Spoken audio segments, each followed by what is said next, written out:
Hey, what's up, everybody? My name's Elijah, and I'm here with an episode of Elijah Plays Minecraft, and today we are back on DiamondFire with another tutorial. Today we're going to be going over shop signs, specifically soft-coded shop signs. So here's an example of what a sign could look like. 64 being the amount, and then the oak planks being the item, and then the $100 being a currency that you're going to be accepting. Real quick, formatting is everything with this, because in the code, if you change one thing about the sign, you need to make sure it's correlated in the code as far as that goes. So if you don't like this color format, do whatever you want. Just remember, in the code, it's going to have to match the same kind of system, if that makes any sense. Let me real quick just go over making one of these. So and7 is the color code I'm using in this case. Let's go ahead and do a stack of 16 and then an X for like times. And that's going to be the number. The only thing that we're really going to be needing from this line on the sign is the 16 as the amount. And then we're going to need a item. So let's go ahead and do, I'm just doing and E. You can do any color code you want. Just remember, it has to match in the code. And let's go ahead and do a snowball. Yeah, snowball. Make sure, okay, let me real quick. And a, and then a dollar sign, and then let's just say 50 for these. Let me just make sure, because you don't want to have, you want them to all match like the actual like data of the item. So I believe and H will, F3 and H will make it so the ID shows up. So it's snowball on there, so it needs to kind of match that here. So that's what that would, like if we go get oak planks real quick and you look there, it says oak underscore planks, oak planks. We don't need to worry about the underscore. We're going to format that all later. It just looks better on the sign, so we're going to go with that and then format it to the ID later.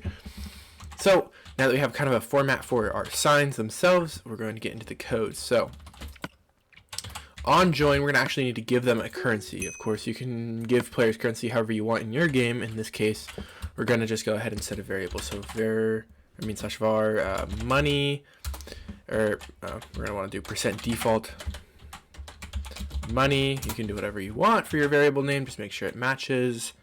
Turn tooltips back off. When they join, I'm just going to set it equal to like 1,000.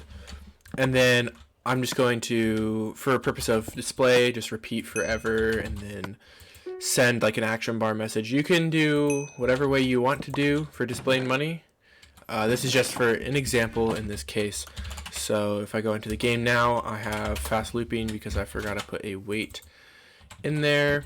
There we go. And now it's just going to say 1,000 constantly, and we have $1,000. Cool. Now let's make it so you can actually buy stuff. So on right click, let's check if they're actually looking at a sign in the first place. So if game block equals, this is just how I like to check for things, because if you use if player is looking at block, that's how you get a lot of glitchiness, like with players like quickly moving away from it and stuff like that. Like with trapdoors, you'd always want to use if block equals if you're trying to cancel them from opening it. That's, I don't know, it's just better this way. Or actually, that exists now. If block equals, that's even easier. So if block equals, and then let's get the sign.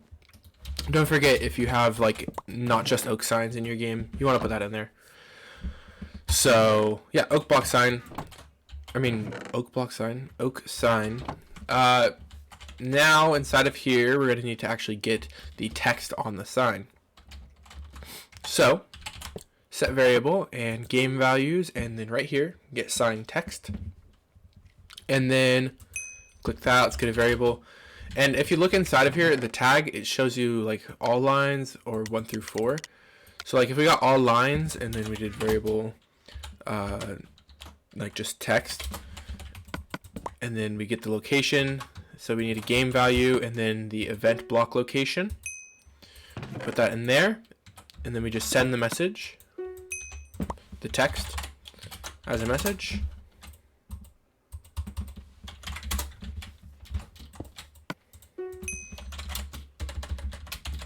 And we put a test, and we find out that nothing is actually working properly.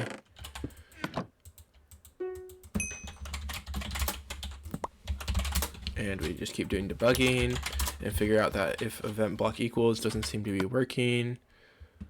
Click events. Let's put a grass block in here. Let's remove this message and let's right click. Cool, so it does not work with oak signs, although my suspicion would be that maybe well, event block doesn't seem to be working, whatever. I'm probably just doing something really stupid, but for now, let's go ahead and just do this. So what I'm going to do is if event block location, or if block equals at event block location oak sign. Let's see if that, yep, that works. Okay, so we're just going to use that, and that should fix it. Now, as you see, when we click the sign, it says 64 times oak planks, $100. Cool. Now we have to actually go through that text and get the data or the information out of that text. So we're going to use a lot of text manipulation and whatnot. So first off, we're going to go ahead and say, get the amount and the materials, because we actually need to figure out what we're going to be giving them, right? And then by doing the way we're going to do this, you could use lists, but it's probably simpler if we just get the individual lines. So for line 1, we're just going to call this variable count. So that's going to be like the amount. It's going to be this line right here, 64 times.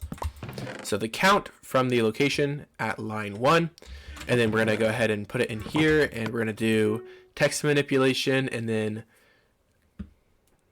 remove text right here, and we're going to remove different text. So for example, we're going to need to remove the color code, so text and 7, and then we're also going to remove the x at the end, so just a lowercase x, and that's going to remove the text. So now if we send count as a message, it should give us 64 and 16. Cool.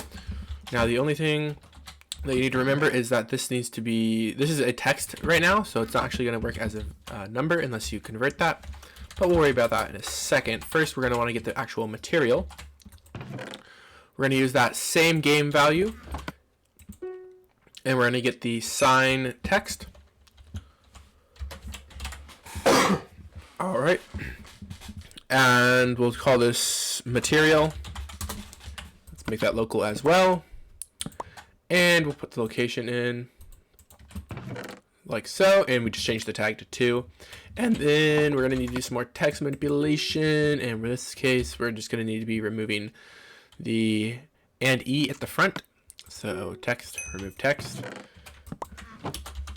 and e, throw that in there. And then if we send that as a message with the count, it's going to show 16 oak planks. Cool, now we actually need to make that into an item and a stack size. So the way we're going to do this is take the material variable and the count variable. Alright, so what we can do is say set item material. I don't think that we're gonna give it a quick check real quick. So let's just go ahead and say set material, and then let's just check real quick if this actually works with this text format. I'm just gonna. Okay, it does. Okay, good. Okay, so all we're doing here is, let me just test one more thing because I'm never 100% sure. I just want to make sure getting you guys the right info here. Yep. Okay. So basically, what this does is it's converting the text into a material, because set item type or item material will set it to a material based on the text. So in our case, oak planks is converting it to an oak plank. Just setting that like that, if that makes any sense. Either way, let's set the stack size now. So set item stack size. Let's put our material variable in. And now if you remember what I was saying earlier about the count not actually being a number variable, it's a text right now. So what we're going to need to do is convert that. The easiest way to do this without actually using any extra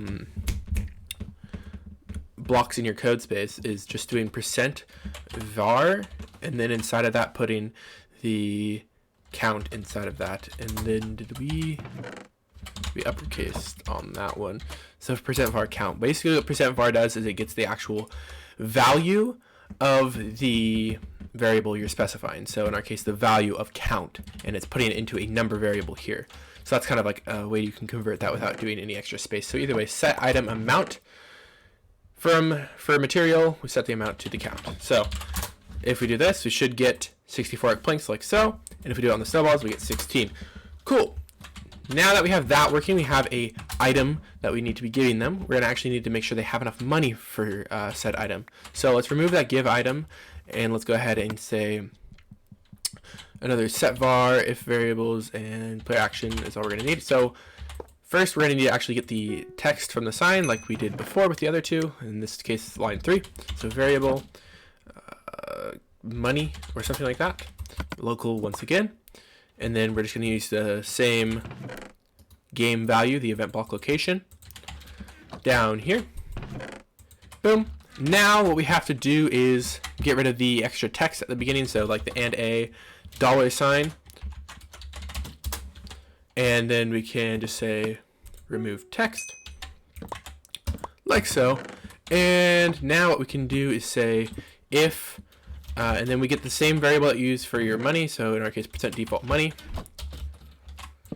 is greater than or equal to the money here. But remember, we need to do the conversion. So we're going to do percent a number variable and then %var money, because it needs to be a number, not a text. So if it's greater, %default money is greater than the actual amount on the sign, then we know that they have enough money, and we're going to actually decrement, meaning it's going to take in this case, our money, and then it's going to take from money the amount that we specify. So in this case, the amount of money on the sign using the conversion, the same kind of thing we did here, like so. And then we can actually give them the item inside of here. So the material. And if we do that, you can see our money on the action bar is going down. Same thing over here. Only thing is,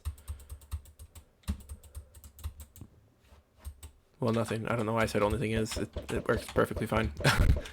That is pretty much all there is to soft coding a shop sign kind of thing. Now, of course, let's say you wanted to give them, or like you wanted to give them like custom items or something like that, you know, like you don't want to just give them the snowball or the planks. This is where we're going to need to get a little more complicated, not really too complicated. Basically what you're going to need to do is create a ID system of sorts. So like basically when the player joins, let's create a list. Okay, now this is going to be a list. Let's just call it items. Okay, items. This is going to be all of the items that you would have in like an order. Basically, it's going to be an ID list of items. So let's go ahead and create a custom item. Let's do a stick, and let's call it so /in for naming the item, and then let's call it magic stick. Cool. Now let's say on the sign, we obviously can't just put magic stick. It's not a real Minecraft item. It's not going to work with this code. So what we need to do is put it in our item list. And then on the sign, we're going to go ahead and create a new sign. And then so basically, okay, either way, let's just start by creating the sign. So 1 times, because that's the amount, that's the same as before. And then the amount, which is going to be the same kind of format as before. Let's call this, let's say 250 for this one, because it's freaking epic magic stick, you know. So, and then let's just say have the color code match like the item. So like the name of the item in your code is just going to match this equally. So in this case, magic stick, with the same color code and everything. So magic stick. And if we looked in here, it's also magic stick. So basically, we can go into our code over here, and we can say, so right here where we're converting the material, if we send this as a message afterwards, obviously with this it says oak planks, with this it says snowball, with this it says magic stick, but it doesn't actually give us anything, you know, because it's not actually converting it to an item, because that's not a real item in Minecraft, right? So what we can do is add like a detection for this. So you can keep your normal items, but you can have a detection system for if it's not actually converting. So what we can do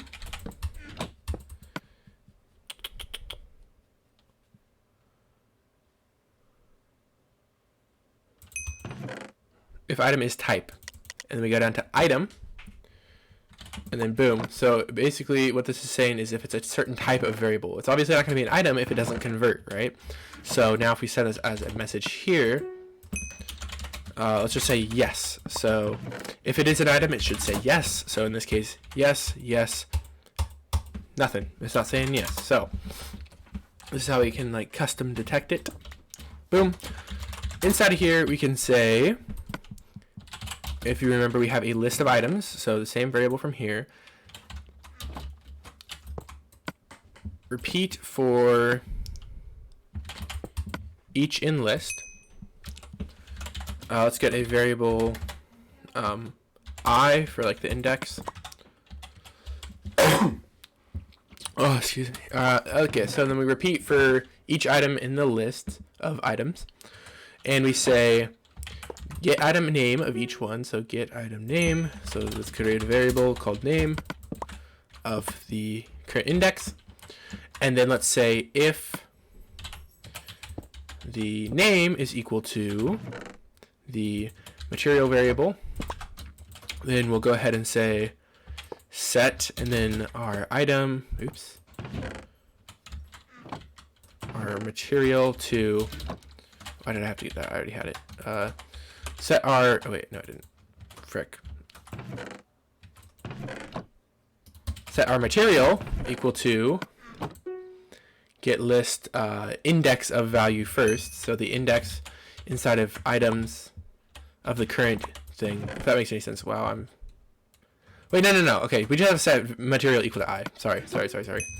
Set material equal to the current index of this thing, and then we can make sure we do some things like await 0, so that we don't, if there's like over 10 items, it won't lag delay. And then we also can just put a stop repeating here, because once we find it, we don't need to even worry about it. Although that's really not necessary, it won't really change much either way. So we're setting material equal to I if the names match. If that makes any sense. I hope it does, because this is a tutorial, so it should make sense. But let's just make sure it works real quick. Okay, so it's taking our money and it's not giving us anything. So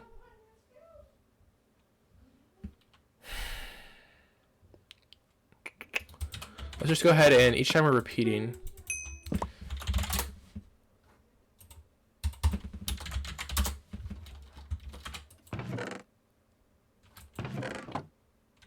oh, we're set, give item.